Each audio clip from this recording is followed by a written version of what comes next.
everyone. Namaste. I'm Jill Loftis of Nuit Astrology. Welcome to your Planetary Energy Forecast for the week of December 20th, 2021. It is strangely warm here today in southwestern Virginia, so I am out in the garden soaking up as much of this fresh air as I can. Thanks for joining me this week. Please, if you haven't already, subscribe to the channel and hit the like button. It does help the channel to grow. Now, the three major energies I want to speak about this week are the Venus retrograde, conjuncting Pluto. We've also got a really interesting flow of energy from Mercury to Uranus. We've got the solstice coming as well.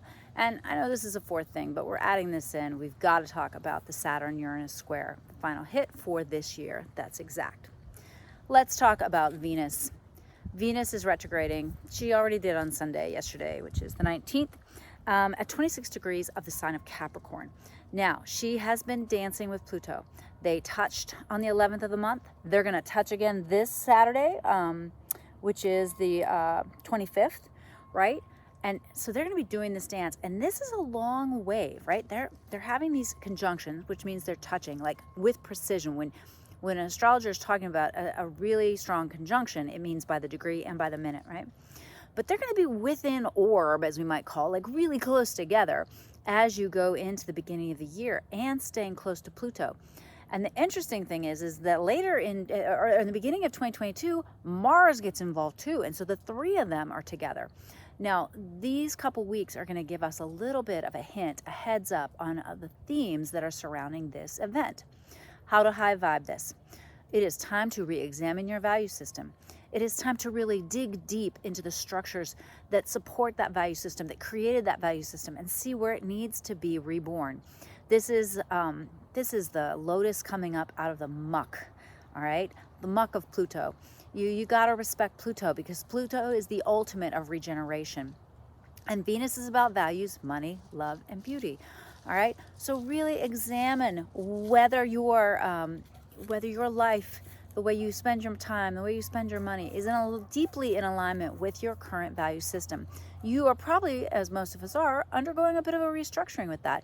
It's in Capricorn, so know the part of your chart that has later degrees of Capricorn. This is where you are being required to step up in this way. Take good notes. Journal, even if you just jot down one word, for your body, one word for your mind, one word for your spirit every day, or one word for each of the 12 areas of life. Just anything you can do to kind of keep an eye on this flow of energy so that you can navigate it wisely when we get into the spring, when there's going to be a lot more going on. All right. Low vibing this would be getting involved with tricky or dangerous people, getting involved with power struggles, getting lost in the muck, right? I know they say no mud, no lotus, and this is one of those weeks. No mud, no lotus. But, wipe the mud off and keep going. Now, really beware of dangerous situations. Pluto, it represents the underworld. This is not a time to go, and I tell you this every so often, but this is not a time to go walking down the dark alley. This is not a time to say, oh, I don't want to spend the money on an Uber and I'm going to walk myself home at 2 a.m. No, not right now. Not when the feminine is in the underworld with the Hades, right? You don't do that, all right? So really pay attention to this whole week. The retrograde season is also a good way to reevaluate the retrograde season is Venusian things, right? What about old boyfriends or old girlfriends, people who you used to date? They show up all the time during retrogrades, okay? But when they come back in, usually it's just to remind you of why it didn't work out and what you learned. So learn the lesson and move on, right? This is also a time that you might be reevaluating your look, your hair. You might be thinking about maybe, getting a tattoo. You might be thinking about redecorating your house, making your environment and your outer self be in more alignment with that inner self-love. Be cautious though, but when Venus is retrograde, sometimes we can be a little Pollyanna, we can be a little overly optimistic, so keep it on the high vibe. This is definitely from now until Venus goes direct, which isn't to the end of January, and she's not out of the shadow to the first week of March. This is not, go out with a couple of friends, have a couple drinks, and go get a tattoo.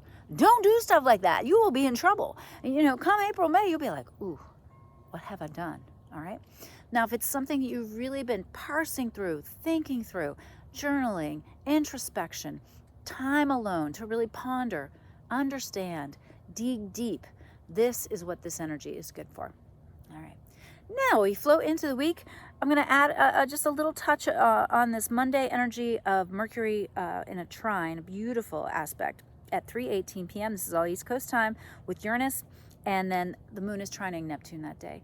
Monday is a day of positive inspiration, sparks of insight, intuition, good time to be writing, good time to be thinking, good time to be having deep, wonderful conversations about things. And this can maybe hone for you some things that you wish to focus on as you ritualize the winter solstice, which occurs on Tuesday.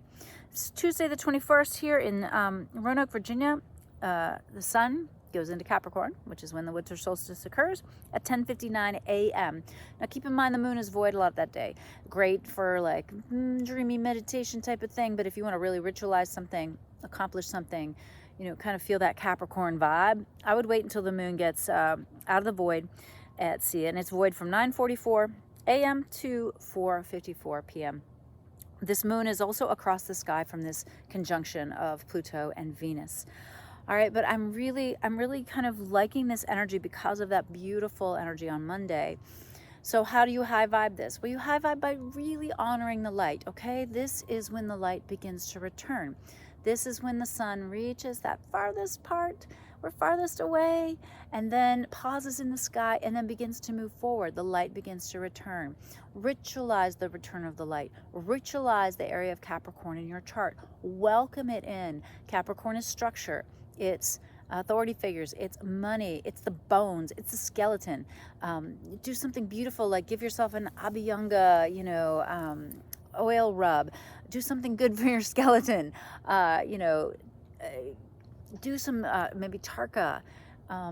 Don't waste this energy. It is across the sky from Pluto and Venus, so it could be an energy that you would have trouble seeing the light, and you would be afraid of the dark. But elevate the darkness to its potency, to its potential of, when there's nothing there, once that spark of light is added, it illuminates, it changes everything. Now, as you move through the week, we have some, pretty steady energy here, but we've got to watch this Friday, the 24th. We've got the Saturn-Uranus square. We've been talking about this all year. It's one of the primary energies of the entire year. This is the third hit. Now, this is not the last one, though. It's the last precise one to the degree and minute. But as you get to the end of 2022, they are also going to be squaring each other at 11 degrees, but just not precisely 11 degrees. No, at 18 degrees, but not precisely. So Uranus in Taurus, Saturn in Aquarius. Paying attention to the themes of this year that have unfolded for you with those two areas of your chart. The energy of Saturn, limitation, the foundation of things, how things have been done, tradition, time, the elderly, or just at least older, wiser people typically. And then you've got Uranus. Uranus is synchronicity, magic, sudden rebellion, freedom, independence, me, I, right? Versus Saturn, which is a little bit more like, I'm in charge and I'm going to tell you what to do. And if you can't see those themes in the world these days, you're not paying attention. But the question is, what's the culmination of that? What have we learned? What have we discerned? How have you pivoted in your life, right? And so really look at how you can high vibe that. How to? Where do you need to innovate your life? Like maybe you've got some outdated technology you're really not keeping up. And I don't mean keep up with the Joneses. I mean keeping up with things that you need that can make your life easier. Maybe you've fallen too far down the technology hole and you need to pull yourself back up a little bit and get a little bit more here in the real world, a little more Saturn, a little more in the body, in the daily life. Make sure, with Uranus energy, my teacher used to say, are you a rebel without a cause or a rebel without a clue?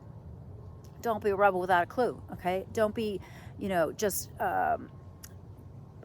assailing something just because everyone else is doing it. This is really a time where you have to pay attention that you're not just going with the crowd. And there's groups of people who are talking all the time about don't be sheep, don't be sheeple, right? But here's the thing. This energy is so much about restructuring and being brave enough to take the thing that we have done traditionally and dismantle the things that are good and keep them, and innovate the rest. And I can't imagine what is more sheeple than just blindly clinging on to the way things used to be. I mean, that's where I'm at with that. So, where do you need to innovate? Personally, where do you need to innovate? And this isn't just technology, this is new ways of thinking. This is broadening your mind. This is opening your consciousness to the impossible, to the amazing. Uranus does rule the internet. Think about the amazing things technology can do. I know a lot of times we just rail against, technology, right? Think about the things we can use it for and make it a tool.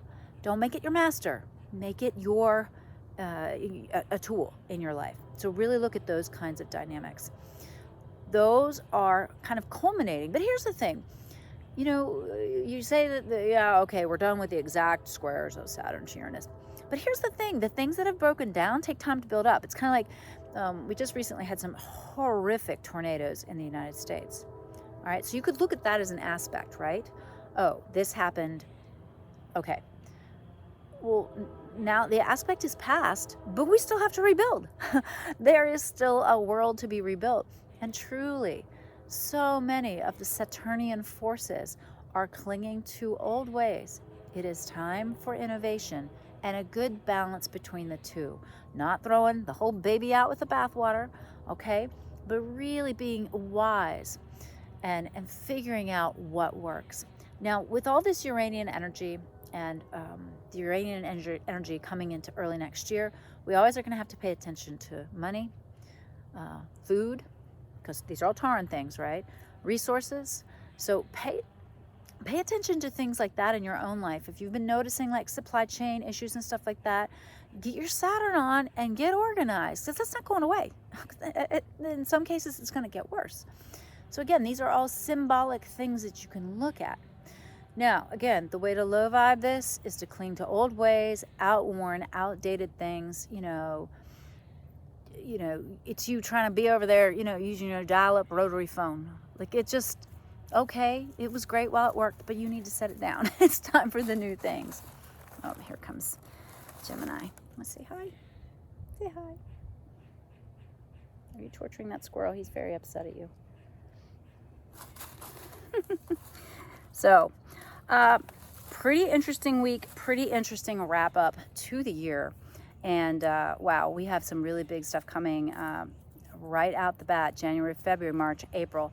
We'll all be talking in May about what a new world we're in by then.